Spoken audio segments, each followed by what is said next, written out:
बिस्मिल्लाहिर्रहमानिर्रहीम, अस्सलामुअलैकुम। Programme इख्तलाफी note के साथ मैं हूँ उम्मे रुबाब ज़ैन। नाज़रीन, साबिक़ वज़ीर आज़म इमरान खान के असम्बलियाँ तोड़ने के ऐलान को 2 हफ्ते गुजर गए हैं और ताहाल मुलाकातों और मुशावरत का सिलसिला जारी है, लेकिन इख्तियार होने के बावजूद साबिक़ वज़ीर आज़म इमरान खान साहब अभी तक इस हवाले से कोई फैसला तो नहीं ले सके। हुकूमत तो भरपूर तैयार है, तहरीक इंसाफ को चैलेंज भी कर रही है। इससे पहले भी हुकूमत कह चुकी है कि हम 100% नहीं बल्कि हम तो 200% तैयार हैं, इमरान खान बिस्मिल्लाह करें और असम्बलियां तोड़ें। लेकिन क्या साबिक़ वज़ीर आज़म इमरान खान साहब असम्बलियां तोड़ने के लिए संजीदा हैं या नहीं? प्रोग्राम में हम इस पर तो बात करेंगे।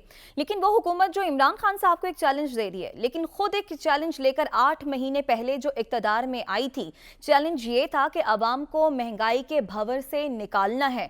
उस चैलेंज में तो हुकूमत नाकाम हो गई। अपने लिए जो कुछ करना था, जो तरामीम करानी थी वो करा ली, जिससे इनके केसेस को भी रिलीफ मिला, खुद हुकूमती रहनुमाओं हों या इनके दीगर लोग, उन सबको इससे रिलीफ तो मिला, लेकिन जिनको रिलीफ देने के लिए आए थे उनके लिए तो कुछ ना कर सके। शहबाज शरीफ साहब हों, इसाक डार हों या फिर साबिक़ सदर आसिफ अली जरदारी, इन सब की इंतजामी, मुआशी और सियासी महारत धरी की धरी रह गई, किसी काम ना आई। मुआशरत को, हमारी जो मुआशी सूरत हाल है उसे सुधारने के लिए, मुल्की हालात को बेहतर करने के लिए, आवाम की हालत को बेहतर करने के लिए, इस पर भी हम प्रोग्राम में सवाल उठाएंगे। लेकिन अब इन मुल्की सूरत हाल में, इन मुल्की हालात में एक जो उम्मीद की किरण जागी है वो मुज़ाकरात की सूरत में है।